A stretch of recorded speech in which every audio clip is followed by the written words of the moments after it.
Hi everyone, welcome to another painting tutorial from Promethean Paints. Today we're going to be painting the Ork BigBoss. Mean and moody looking model, give him a mean and moody looking finish, bright greens, bright rust, some checkerboard and hazard stripes. Obviously this video is going to cover everything you need to know. First thing we're going to start with is the Ork flesh. This is all with brush and we're going to be doing a base coat of WAAAGH green skin punch, which is a nice rich bright dark green. So even though it's very dark, it's got a lot of green to it. It's just a nice base to work from. You could work up from black if you wanted to, but no shadows are truly always all black, especially on skin. So working up, as this is our darkest colour, is a good place to go from. As you can see, I've built the model in full. There's no sub-assemblies here. I don't really think there was much need. Maybe you could keep the axe hands away, but nothing really gets in the way of each other on this one.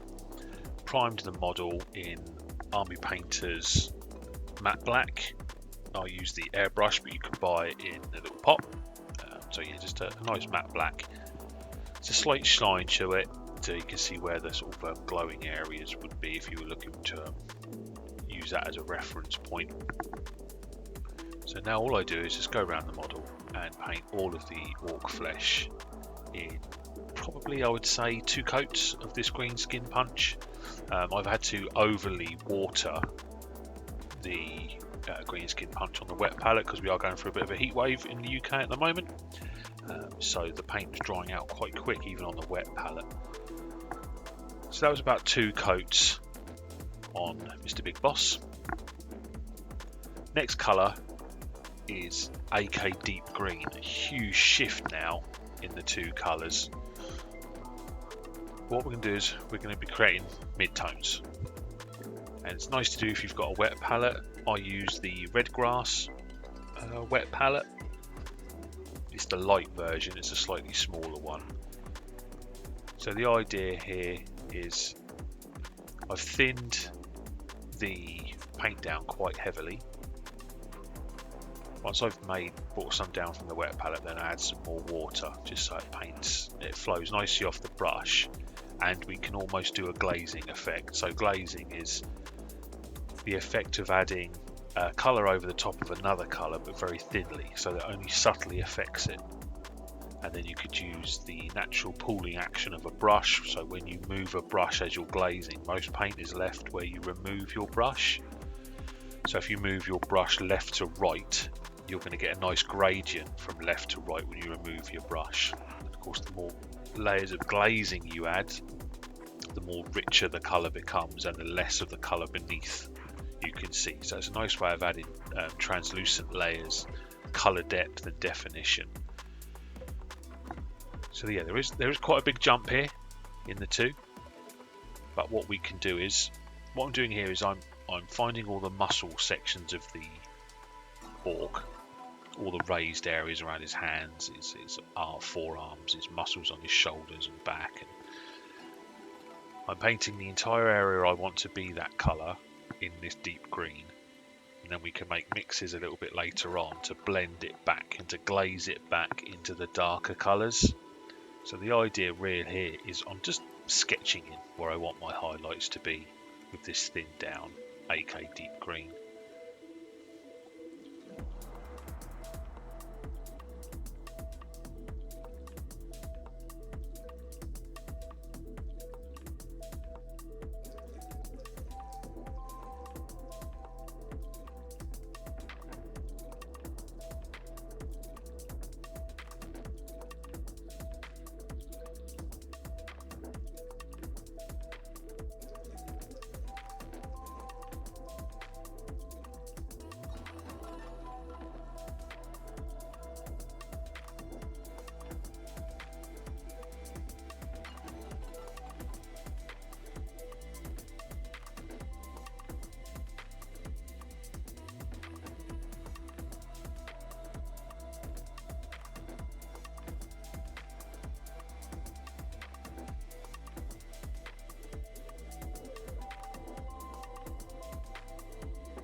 if you've thinned your paints down okay, you've actually got quite nice transitions already happening. You can add more and more layers of that deep green to get a nice transition. Now we're making another big jump, but now more to a yellowish green, which is a bit like Ork flesh from Warhammer, but this is the lovely named slime green. It's one of the colour punch colours from AK. Yeah, so Ork flesh, even moot green you could use with a little bit of yellow mixed into it, ice yellow or dawn yellow. And now we're going to be highlighting a smaller area than we originally highlighted with that deep green, so that we start getting definitions around the area where, in a way, the skin is stretched. So around the knuckles, around your fingers, the areas towards where the skin is stretched around the forearms and muscles and his big muscles, and around his face as well. So this is really where you want necessarily your brightest points of the flesh to be, but this is where I imagine the skin is most stretched or reflecting the light the more. Skin is quite weird to highlight, that you can still have highlights of areas that are in shadow if the skin is stretched. So it's quite technical actually. It's just as technical as painting sort of non-metallic metals. I like to paint in lines on those muscles, even though it comes out as, you know, sort of solid areas of colour. When you do paint in these lines, like the striations of muscles, it does look like that. You get the effect when you do look at the model. It may be very subtle, but the eye picks up on it. So you can get those striation lines. It also helps with the blending, that if you blend those colours towards the sort of central points where you want that light to be. So if you're glazing towards the centre, that centre bit's going to be brighter than the areas surrounding it.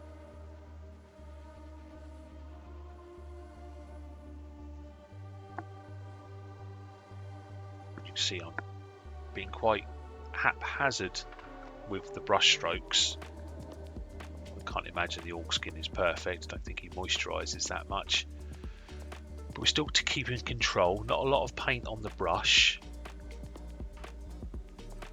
but it's a chaotic control that we're going for here, except for when we get round the sort of knuckles and the sort of face area. So usually with the face, obviously we pick out the big jaws, we pick out the nose, any area that's raised. I try and have brighter highlights on the face because that's where our eye is drawn. Generally with miniatures, they've seen that your eyes are drawn to the face and the weapons, and then your eye looks at some other bits and bobs, but instantly you're drawn to faces and weapons. So that's where your highlights should really be focused on at first, and then work around the different areas.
So now I want to go even brighter, and a good way to make a skin tone brighter is I've added some of the slime green into the top there on the wet palette and just put a little bit of ice yellow into it.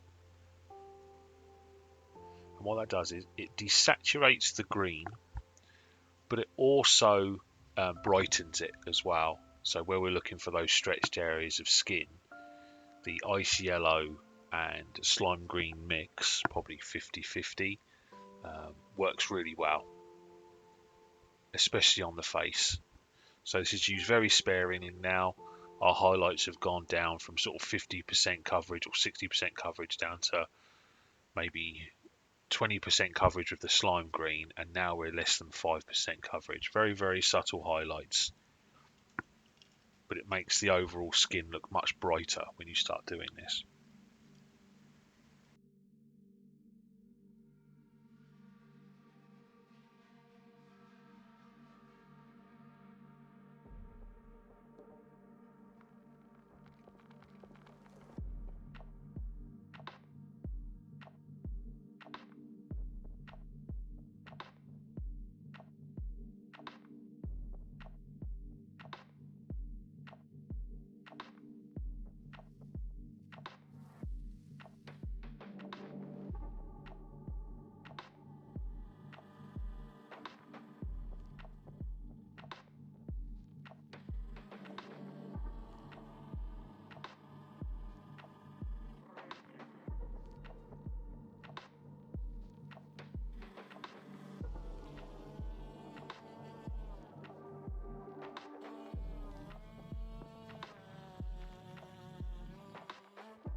So I wanted to add some different tonality to the skin.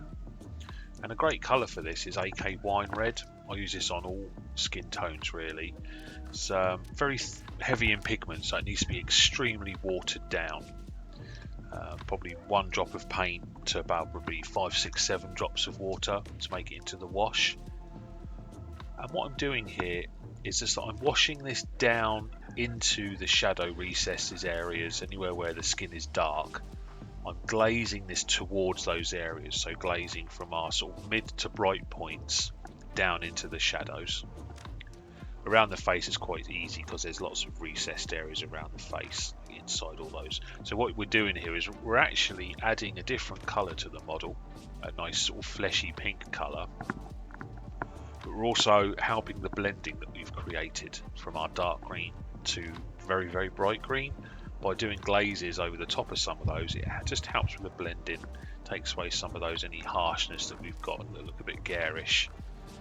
So I'm just adding this wine red really into those deepest recesses at first to get some different tonality going, add a little bit of life to our skin, and also glazing it into the deepest recesses to help with the blending. Around the eyes and the nose is really good, where that skin is stretched and worn.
So once we've toned down, now I wanted to add different colours onto the face and some just much brighter highlights. So what I'm doing is I'm going for pure ice yellow, a little bit watered down 50-50 because this is a really strong colour.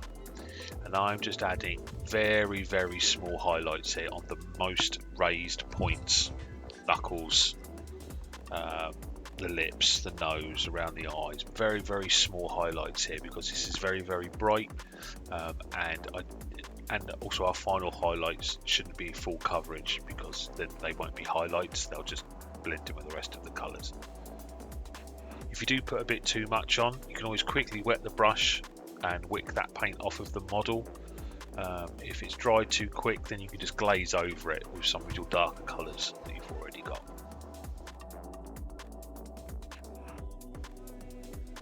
So we've got a nice ork coming along here, dark colours to bright.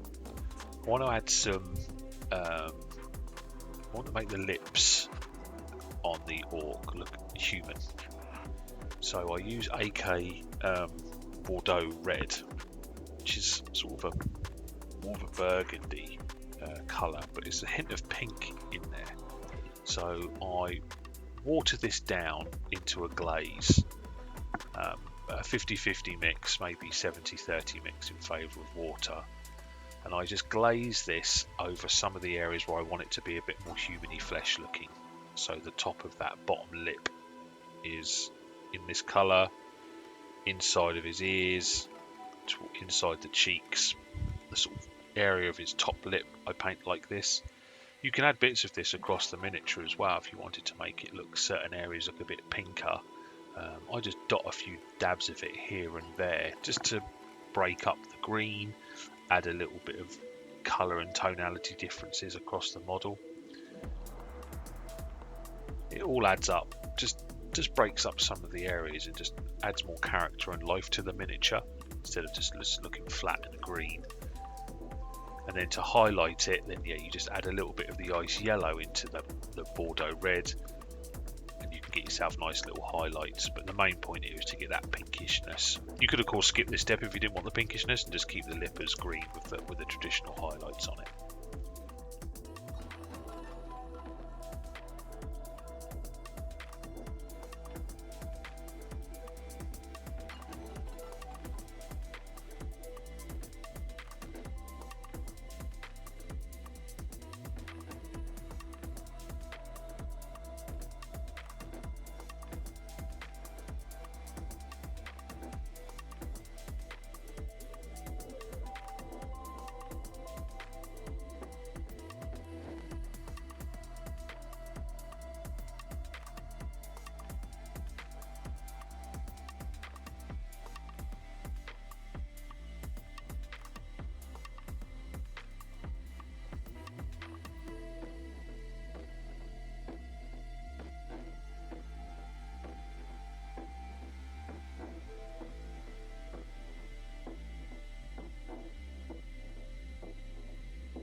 And then my sort of final step is, once I've done with my main highlights and added depth back into the shadows, I sort of take one final look at the miniature and just decide on what I want to do.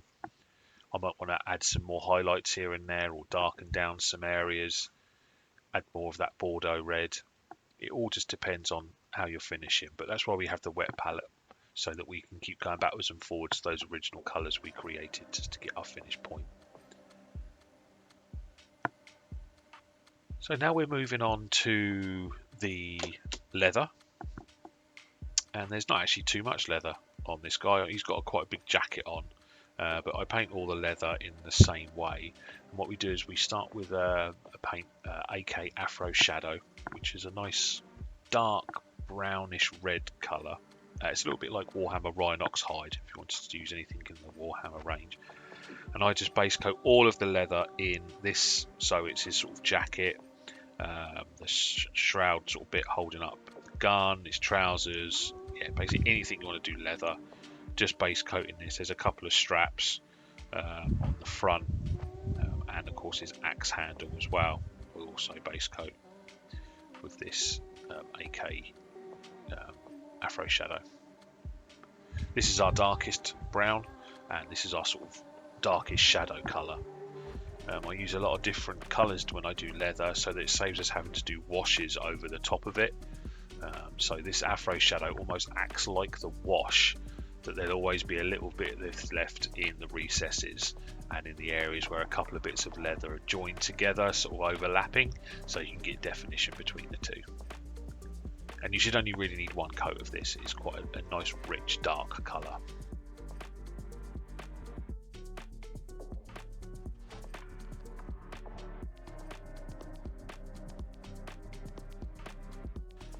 So we've moved forward in time, and now we're going to move on to our next colour, which is our first layer, our first sort of highlight, but this is adding sort of definition now, which is AK Deep Brown. Quite a jump between the two. So this is watered down, one drop of, when you see me do that, I've usually add one drop of water from on the brush into it. And now the idea here is that primarily this is an edge highlight of all the leather, and we're filling probably 90%. All I do is I leave the Afro Shadow in the deepest recessed areas, and any areas where two bits of leather join, I try and leave a little bit just there. Don't worry if you don't, you can always go back and glaze it with some Nuln Oil or Tenebrous Grey. But this idea now is really just blocking in the colours of our leather, leaving a little bit of the Afro Shadow in the recesses.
So the next colour we're going to use is AK Cork, which is a nice light brown with a sort of fleshy tone to it, slight pinkness to it. So again, this is thinned down, and I add just a little bit of water to this, and it's again an edge highlight, slightly thinner if possible than your deep brown highlight. And this is where we start to add texture to the leather. So we fill in any raised areas, but also I add scratches, anything that GW have sculpted into the model, sort of highlight around that. But primary here is it's just adding definition, scrapes and scratches, and marks. But again, a good edge highlight to help define all those shapes.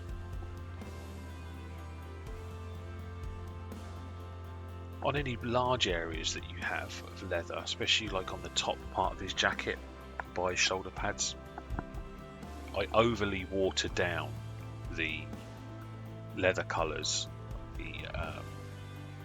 this cork brown and deep brown, and then I sort of stipple the paint onto those flatter areas so you get a sort of more blended transition. It's a bit tricky. You need to use an old brush. But it's a handy thing to do with those flat areas because it makes it look really old and dirty, and it takes away the need of doing lots of like blending here and there. And because when you've got a flatter area that's large, doing blending is quite tricky with a brush. You've got to do a lot of mid-tone matches and glazing, whereas if you heavily water the paint down and then apply it in a sort of stabbing, stippling motion, building up those layers of paint where you want it to be brighter, you get these odd, chaotic, natural looking highlights happening that's really good with leather. So if you are struggling with flatter areas and having brush marks, just try doing it as a glaze but stippling that paint on. If you get highlights in areas you don't want them, you can always glaze it back with your darker colours.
final highlight with the leather is I'm just adding some vampiric flesh from AK, which is a really desaturated flesh tone, and this is just a very, very subtle highlight and a few scrapes and scratches here and there, just where I imagine that leather is absolutely beaten till it's almost bone colour thin.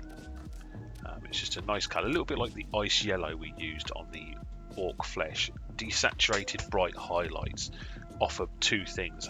They offer a highlight to the eye, but they also show, especially on leather, that it's worn, very heavily worn through. You know, white leather looks very, very old, very, very battered. But with the Ork flesh and the leather done, we've made great progress on this miniature. We've added a lot of character, a lot of dirt and wear and tear, and now we can build on this now on our next stages.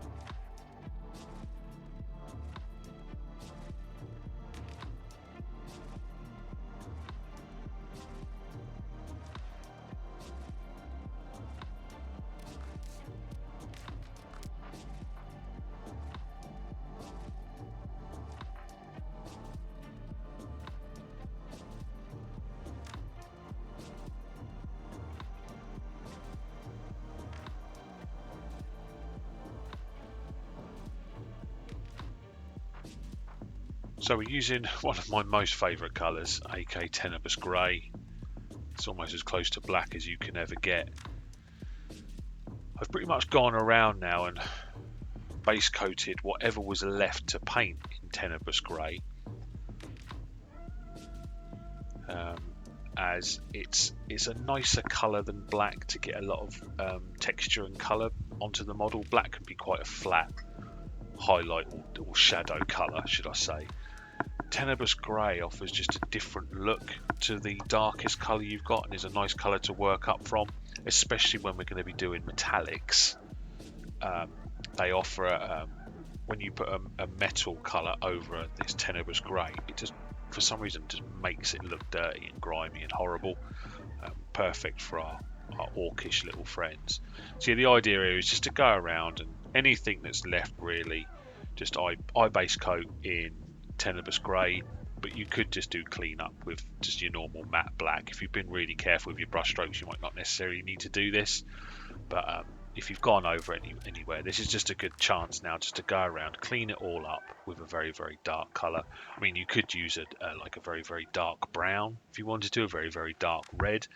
It's like, so your base coat can be any colour you want, as long as it's, if you want it bright, you can have a bright base coat, so every other colour is really bright. These offer, these are almost like underpainting techniques where we're adding different modulations of colour based on what your original colour is going to be. So if you wanted a sort of reddish brown overall look and feel to your model, then you can underpaint everything in a very, very dark red or very, very dark brown.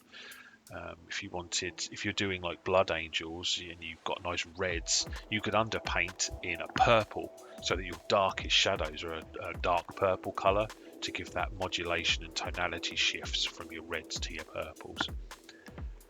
I will hopefully try and do some videos on that. When it comes to colour theory, I'm no genius. I don't know everything, but all I can pass on is the years of practice I've had of using different colours to get different effects. Quick and easy ways of getting some great effects without using hundreds and hundreds of different colours or having to use lots of washes to paint in the metallics. I want to paint on some checkerboards. I found this way that it's my easiest. So I use AK Deck Tan, which is a really, really, really bright sort of ivory colour. It's not quite white, it's not quite ivory, it's not quite bone.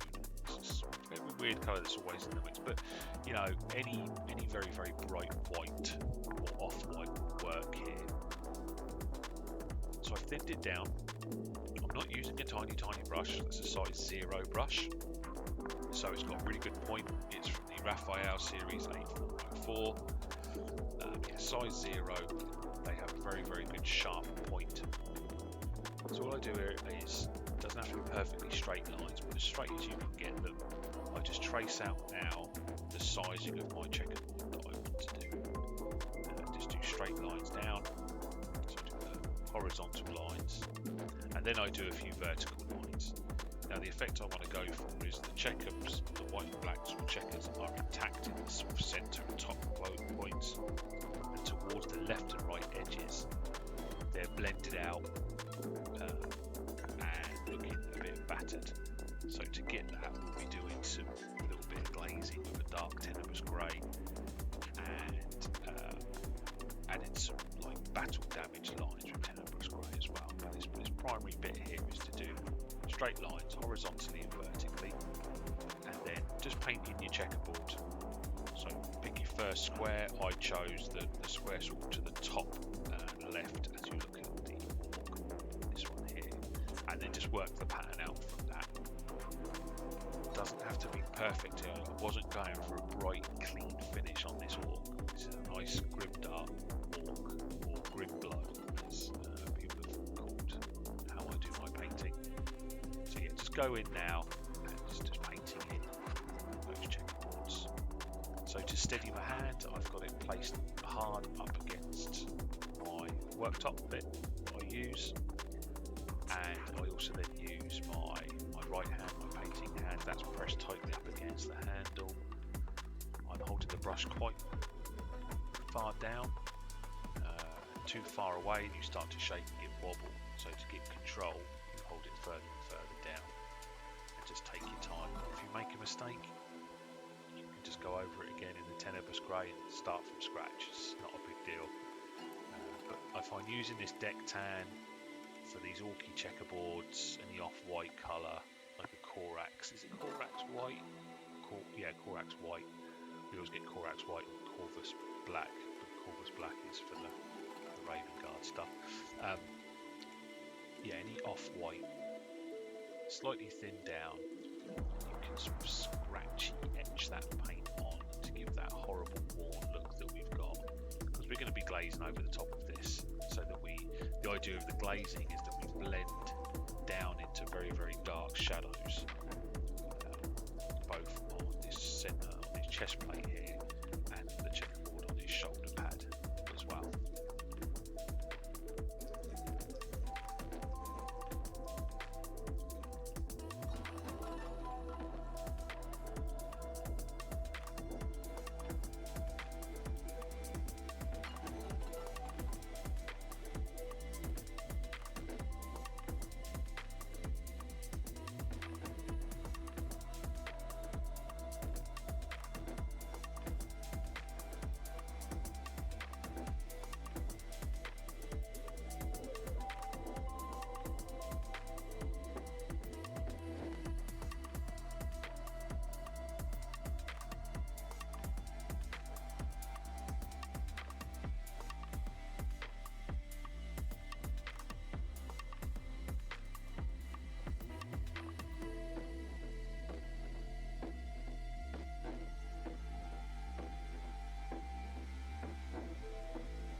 And so that we can glaze and wash the two together to save a bit of time.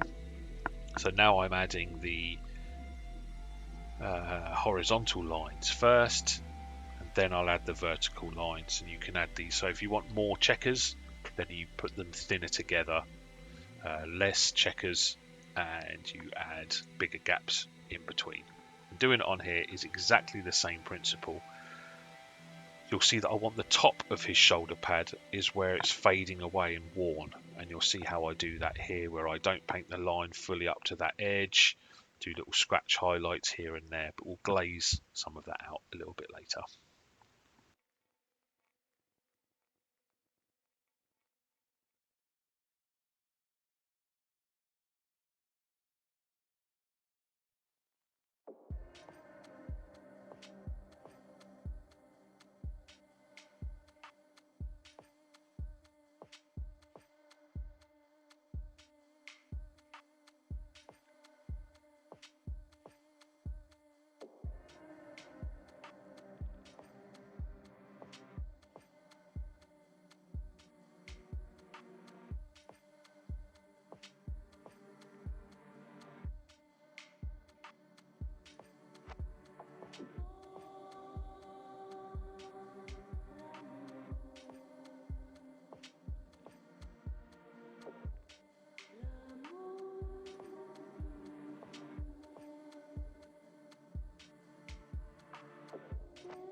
Okay, once you're happy with your checkerboard, it's glazing time and making it look like it's all nicely blended in, that there's a bit of dirt on it, a bit of wear and tear. So I'm using AK the Tenebrous Grey. You could do this with Nuln Oil if you wanted to and water it down a little bit. So there you can see I've got my little daub of Tenebrous Grey on the wet palette, and I've dragged some out and thinned it down heavily to make a wash. So the idea here is I can go into the wash part, and as you can see I'm glazing it downwards. I'm glazing it away from the bright and into the dark. Then once you've done many, this was numerous layers of glazing. The first glaze is really, as you can see, I'm pulling it downwards there, so we're getting a little bit darker towards the bottom, and then I glaze upwards here so that we get darker towards the top. And you can do as many layers of this glazing as you want to blend out your checkerboard, and then you can use pure Tenebrous Grey just to add some little bit of battle damage, help to blend out where you want the checkers to be disappearing or look damaged towards the edges. So it's very quick, very easy.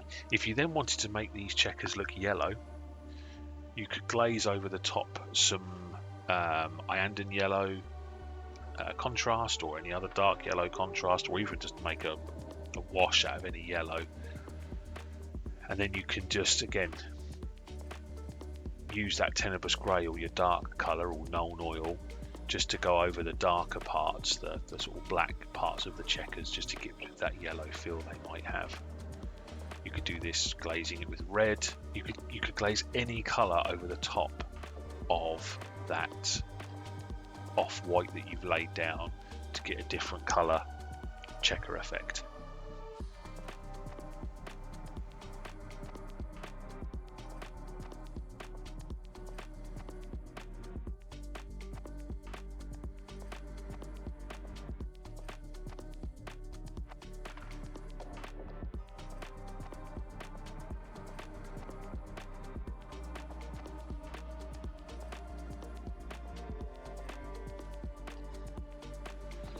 So for the metallics, I use AK gunmetal, but any of the Warhammer dark metallics will do fine here. A little bit watered down, and now I just paint in all of my metallics that I want with the gunmetal. I also do some edge highlighting as well of this now, of the shoulder pads and around the chest plates, just to show that they are metal. So anything that you want to show as metal but you've painted a pattern over the top, you can just edge highlight those with your metallic colour. I find this gunmetal is a nice metallic because it especially over Tenebrous Grey, it gives this nice dirty look. It's got this slight blue hint to it as well. It just looks worn. It's shiny but has this matte finish to it. It takes a while to washes. Yeah, it's just a nice all-round metallic colour.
As you can see though, we also edged highlight the axe as well and adding little striation lines. So now we're going to go nuts with our rust effects and to make it look worn and torn. So to create rust effects generally I use 2 colours, but here I'm just using 3 just because I wanted to have some very, very dark rust covering quite a lot of the metal. So the 3 colours I use are AK Dark Rust, AK Medium Rust and AK Light Rust. The colours couldn't be any more plainly named and do exactly what they say on the tin. So Dark Rust is your first layer of it, then your second layer is Medium Rust, and then the third layer is Light Rust. Sometimes I just do Medium Rust to Light Rust. So I make washes out of these, thin down probably 3 drops of water to 1 drop of paint. And the idea here is anything that I want to look rusty, I lay down a wash of this colour over that area. So you can add as little or as much as this is if you want. I always find sometimes less is more, but then sometimes with dirt effects more is more. I do really like it, especially on orcs. So for instance, that top part of the shoulder panel there, so the bit that's on that checkerboard into the back, I want that to be completely rust. So this can act in 2 ways. You could at first, if you wanted to, if you haven't got where you've got areas of metal joining together and you want to get some depth into those, you could just do a wash of Agrax Earthshade first so you get your definition, and then you could start doing your washes. But I was careful with the brush work to leave spaces in between, like we did with the leather work where we've got gaps where leathers touch and we've got a little bit of afro shadow still showing. I did the same with the metallics as well. So yeah, just work yourself around where this is a wash. Obviously remembering where you leave the brush is where the most paint is left, so drag that paint down into those areas that you want to be heavily covered. But this is just laying down the dark rust first. Very, very subtle, but it will be effective.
Now is on to medium rust, exactly the same principle, so watered down 3 to 1 in favour of water.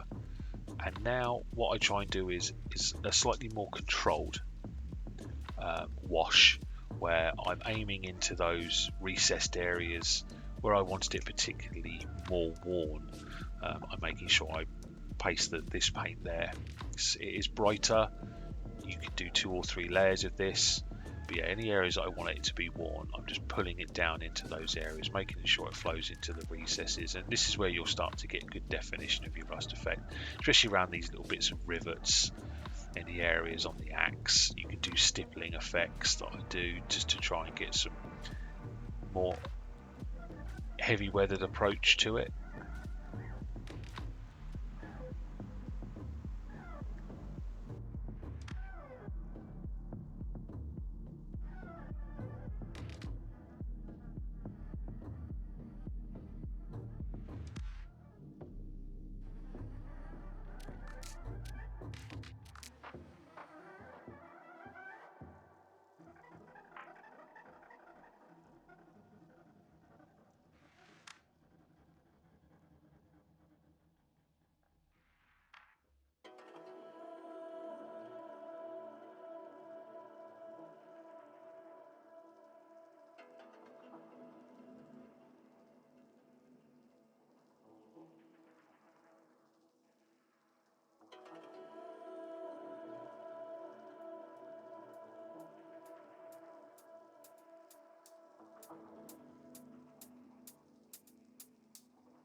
And because we're doing glazes, it takes moments to dry, not long at all, and especially in the heat that I'm currently in, not too much time at all. Then we move on to light rust. Again, watered down, 3 to 1 ratio, or just 4 to 1. It just depends really on how thin you want it, but definitely as a wash, you need many drops of water to your 1 drop of paint.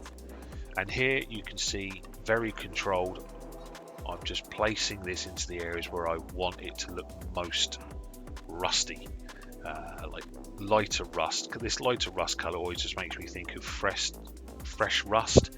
The darker the rust, the older. There's a mouthful. So yeah, darker the rust, the older it is. The lighter the rust, the newer it is. And this is the color that I use to, you know, when it's around the rivet holes, dragging it downwards like it's flowing, pooling in different places. But this is really where less is more. So I don't try and do too much. I just do it in the places that I really think it would look effective to the eye, and where it would, you know, naturally have pulled in if it was an old rusty bit of kit. We've got one more stage after this to really boost our rust effects.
So the next stage is optional, but I really like doing it. I discovered it doing the Dark Water Warhammer Quest models. I wanted the rust effects to look a bit ethereal, a bit dark and dirty, but I think I unlocked a secret passion I've always wanted to have fluorescent rust. So we use AK fluorescent orange, and where we've just done our light rust wash, I just add little dots of this fluorescent orange, so it makes it look mega new, mega wet, mega grimy. Just looks good, I think. Really intensifies it and just helps sell this grim glow effect that we like to go for. And again, not too much of this. I like to do little, where I imagine on these weapons it's dirty around somewhere where there might have been bits of metal fused together, just where it might naturally catch the eye. I just add a few dots and dashes of this here and there.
So now we've gone back to the gunmetal.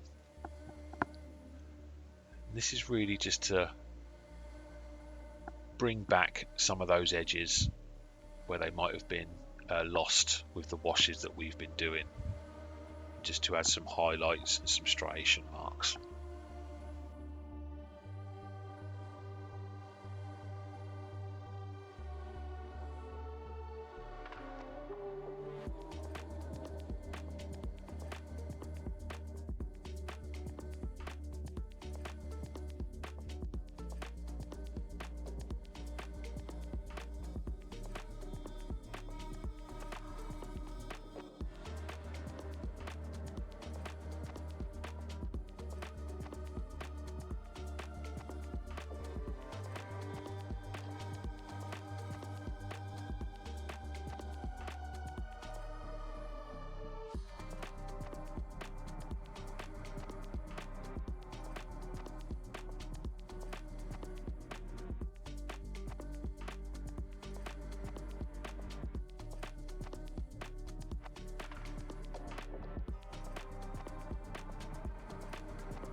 So for the gold, which is our next part, I'm using AK Rusty Gold. I don't imagine too much gold on the Orksies. There's only a little bit that I use. That's on the top of the banner, the little Orky lightning symbol, one of the little icons from the banner. As you can see, I'm sort of hunting around to find some. So there's not too much. Can't imagine there'd be too much gold on the Orks. But yeah, AK Rusty Gold, carefully but haphazardly you can apply this paint, so it looks a bit worn and beaten.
And I do apply a wash here over the gold.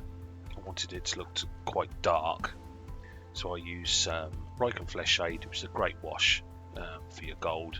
It helps bring out the gold, but does and adds depths and shadows that is really good to layer up from.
So with the AK deck tan, just going to be painting the tufts that are on the little necklace. So just base coat them all in the deck tan.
then once that's dry, just to wash, I think I'm using Reichland Flesh Shade again, just to get a wash over those teeth. And then I do a highlight in AK Ivory. So for GW colours, or Warhammer colours that they now are, Deck Tan, it's almost like a Pallid Witch Flesh. So I think that's a sort of similar colour. Or not Flayed One Flesh, that's a bit too pink. Yeah, Pallid Witch Flesh. The Ivory would be sort of like your Screaming Skull. There are various little websites that do colour chart conversions. I try and give the Warhammer versions of paints as I'm using them, because obviously they're very, very popular and you can do quite a lot of colour matches, but sometimes you can't. There are Warhammer colours that you can't get in any other variants of, and vice versa. So there could be an Army Painter's paint or an AK paint that you can't get, or you need to mix other colours to get it. I mix and match what I use, Army Painters, AK, Warhammer, just dependent on the effect I want to get and how good the colour is. Evil Sun Scarlet, for instance, from Warhammer is really, really good. But AK Blood Red or AK Deep Red are equally as good, but a little bit better, a little bit more stable when you add water to them. So there's other things to factor in.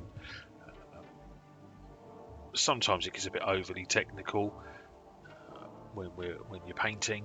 Different paints and how they work. Some give matte finishes, some give satin finishes, some give to a glossy finish. Like Abaddon Black for me is too glossy, but I know some people like that. I prefer the Army Painters matte black.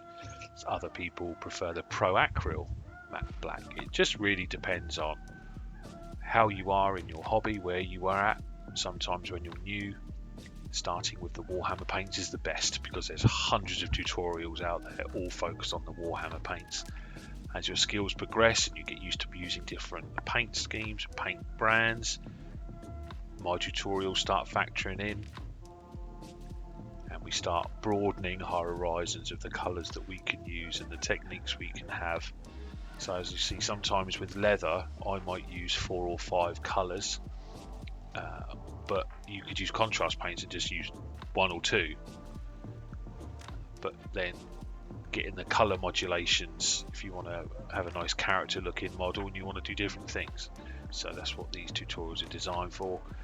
With my very grim glowy in how I do things, I like really punchy, vibrant colours, but I also like dark and gloomy. So I try and have the two on one model, which is hard to do, but sometimes to have bright brights you need darks, and that's what I try and go for.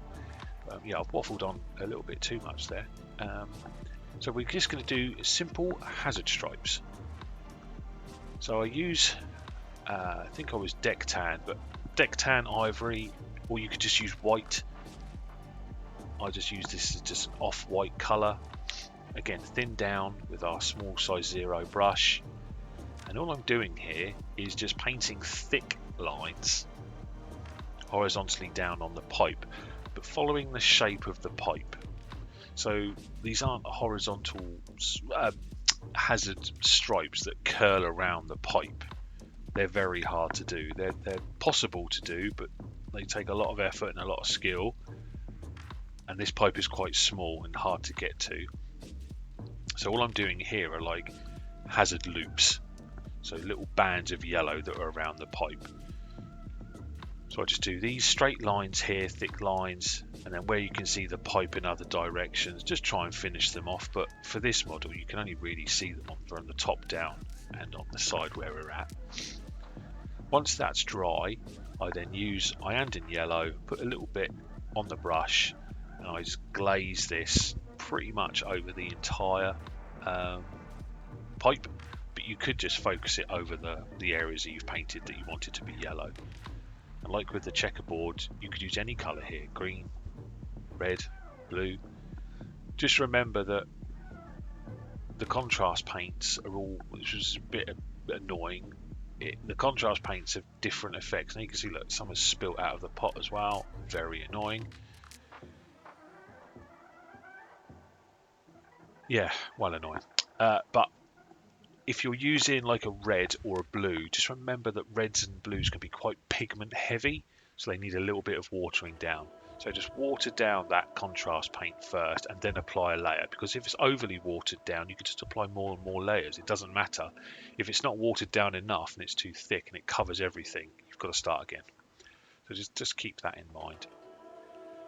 So we're just painting the red icon on the top, and for that I just base coat it in black red from AK, which is like a corn red or a Mephiston red, and then I water down some AK deep red and just use it like a slightly thick glaze, pushing the paint down towards where I want the highlight, so like an edge highlight, and then just pushing the paint down where I want it to be brighter. Very, very subtle.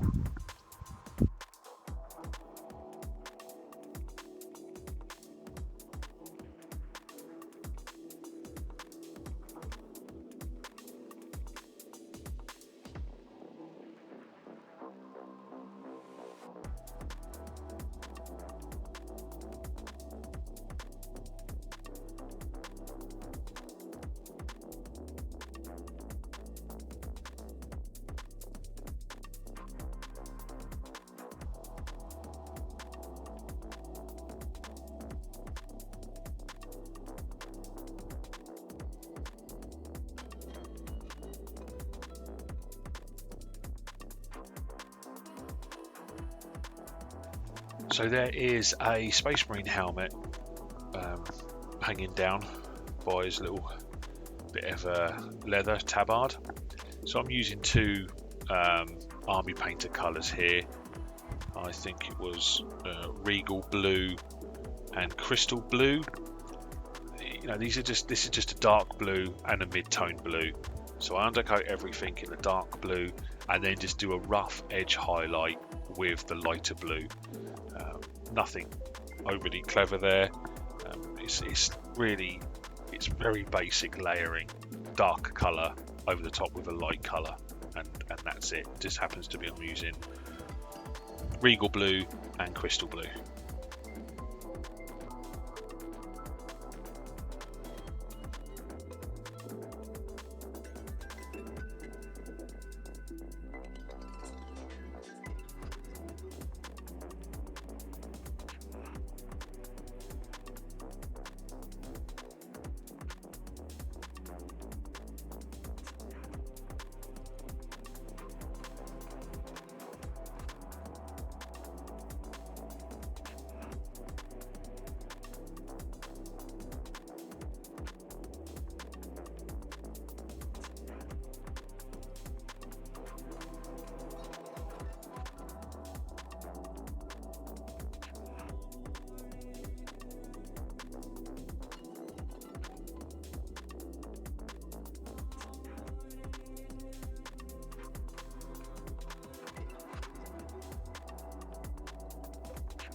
So now I'm going to just add some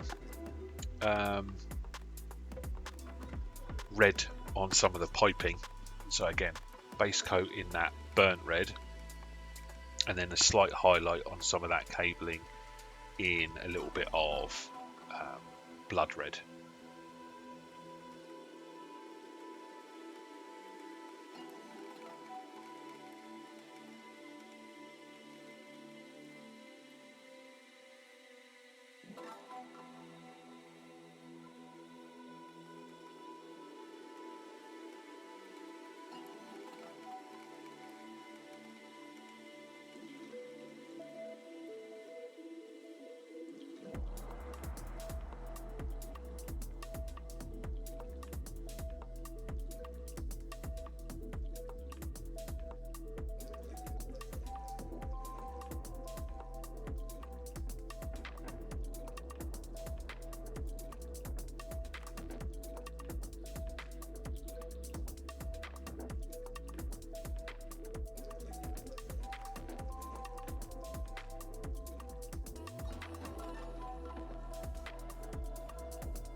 For the verdigris on the gold, I was sent a pot of this ages ago, the WAAAGH Game Effects verdigris. But as you can see there, it's a very, very light bluish green. And I know Warhammer, you can use like Sotek green and blue horror, anything that gives you a very, very light bluish green. I just use this because it's there. And you can buy a pack of all different game effects from WAAAGH. Loads of places do verdigris now. The Dirty Down range, you can get it. But yeah, it's just in its heart, it's just a very, very light greenish blue. And just wet it down a little bit to create a wash, and then just build this up over areas like we did with our rust effects. You just build this up over the areas of gold or copper to make it look like it's got some verdigris.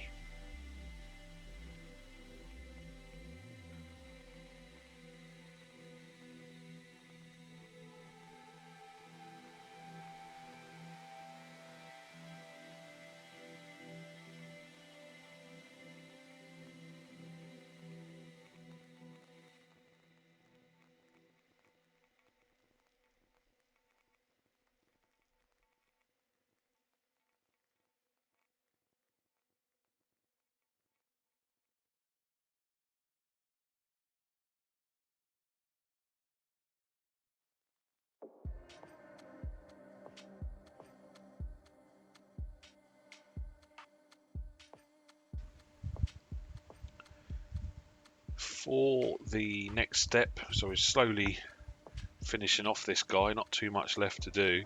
There's a little bit of bone on the top of the banner, and for that using it was base coated in the Afro Shadow. Now I'm just doing a 50-50 mix of Afro Shadow and Mud Brown from AK. And all I'm going to do here is just make different blends between the Mud Brown and the Afro Shadow, and then the AK Ivory and the Mud Brown on these bones, or sorry, the horns that are on the top of the banner, or his icon pole. And we're just really, on the model itself has been sculpted some of the, I don't know what they're called, like the striation lines of the horns. And the idea one really is just picking those out and getting brighter and brighter towards the tips. And then I do a wash of tenebrous grey over the whole lot just to get the blend working together. But I didn't want to over highlight this stuff at the top because I don't want the eye drawn away from the weapon, the face and the checkerboard. That's why I want the emphasis to be on this model. So we only go almost to sort of a mid-tone highlight. You could dry brush this with any sort of dirty brown, like Steel Legion drab, Zandri dust, up to like Screaming Skull. Easily to dry brush those.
So one stage is, once I'm pretty much finished the model, is you can now start seeing where you've got your dark areas and your bright areas.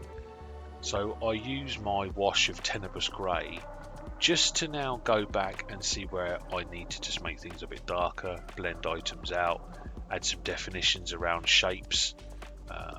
It might be that I've got to add some wash of tenebrous grey just to help emphasize some darker areas. Put a shadow area next to a bright highlight. It then helps sell the highlight.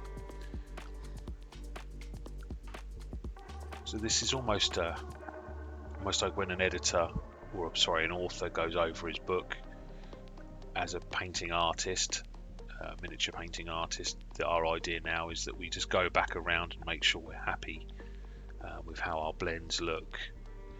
Our darks are nice and dark, our brights are nice and bright. We haven't over highlighted an area, we need to tone it down, or we haven't under highlighted an area and want to brighten it up.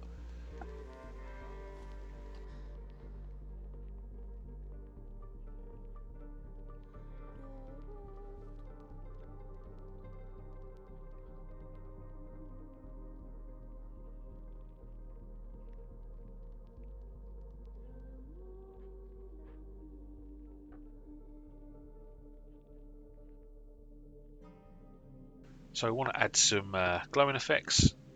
So first what we do is our glowing effects work off the principle of dark is cold, bright is hot. So for our red glowing effects, dark is AK wine red, bright is fluorescent orange. So the wine red is the sort of afterglow of our light area, all the way up to fluorescent orange, which is where the sort of brightness is coming from. So there's a couple of bits on this model.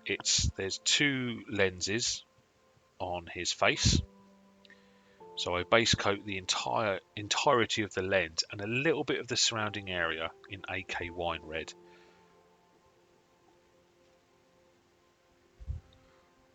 I then paint the full lens itself, or the area that you want to be where the glow is still pretty rich in its sort of glowness. So the whole of the lens, if it was a Space Marine eye, it's the whole of the Space Marine eye. You then paint that in the blood red, or Evil Sun Scarlet, if you've got Evil Sun Scarlet.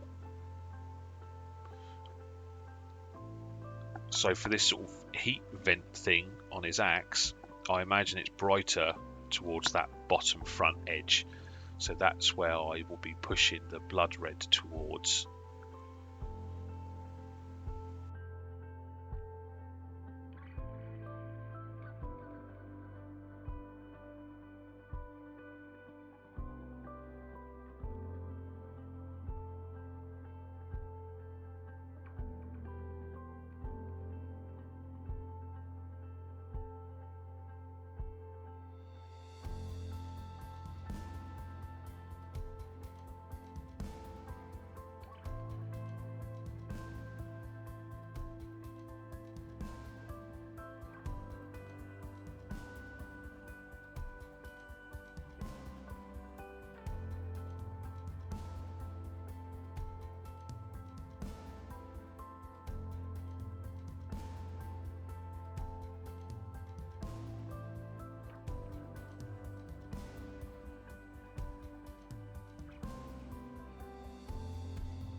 We then use white as the basis of our fluorescent colour.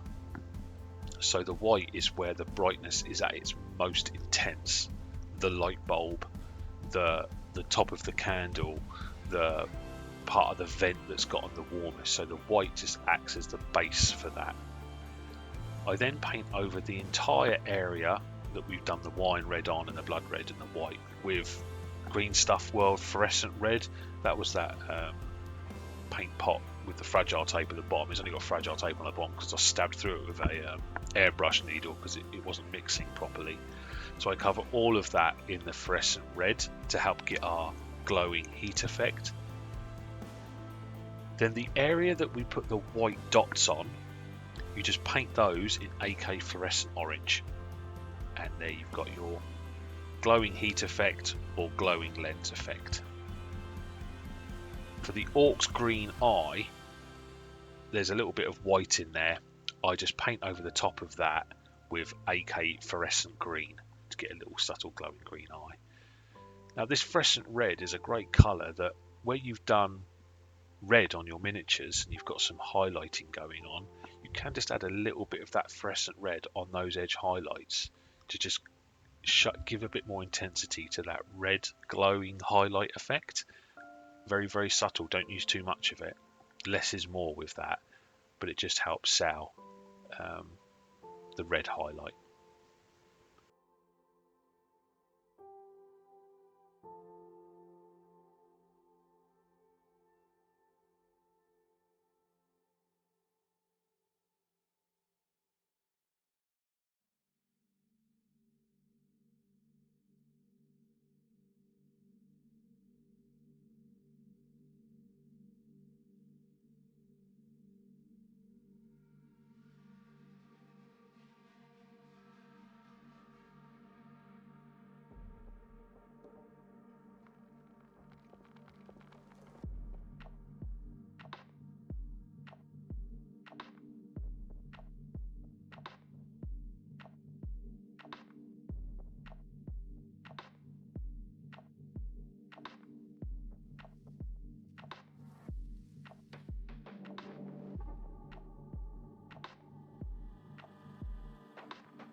And that's pretty much it. This next step is for the basing. I've just been sent some Green Stuff World Desert Earth, which is a acrylic pigment, which is supposed to give the effect of, once you've done sort of some basic dry brushing and that on your base, you add this as a sort of base wash, and once it dries like you've used a dusty pigment.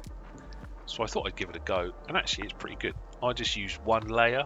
It looked quite terrible when you first apply it. When you first put it on, it looks horrific. But I was told by a friend that when it dries back, it's nowhere near as bright.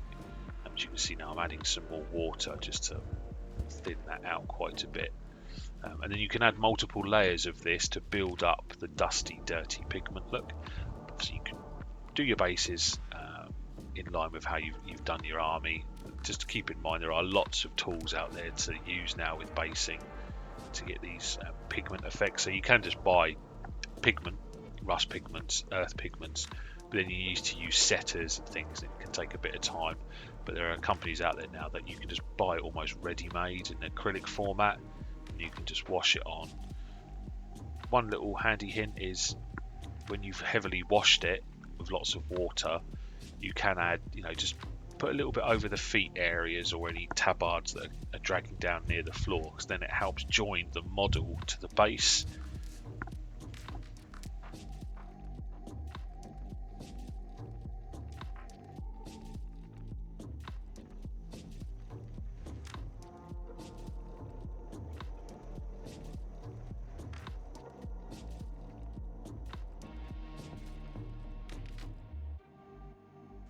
I then paint the rim of my bases in Army Painter's matte black, but you could use a Baden black. I just prefer the matte black because it doesn't give off too much of a shine. And that's it. The Ork BigBoss all finished up. Vibrant green skin, checkerboards, some cool looking rust effects, nice worn leather, blends in with the miniature. greens and browns, reds and oranges all blending together to give a nice orc finish for our character. So really hope you've enjoyed this tutorial. A few more orc ones are coming along for the weird boy, the pain boy, and the banner knob. Yeah, like, follow, subscribe, add comments, share your ones, how you've gotten on. List of all the paints is coming up after that I used. It's also in the description. And yeah, happy painters, happy painting, my fellow painters.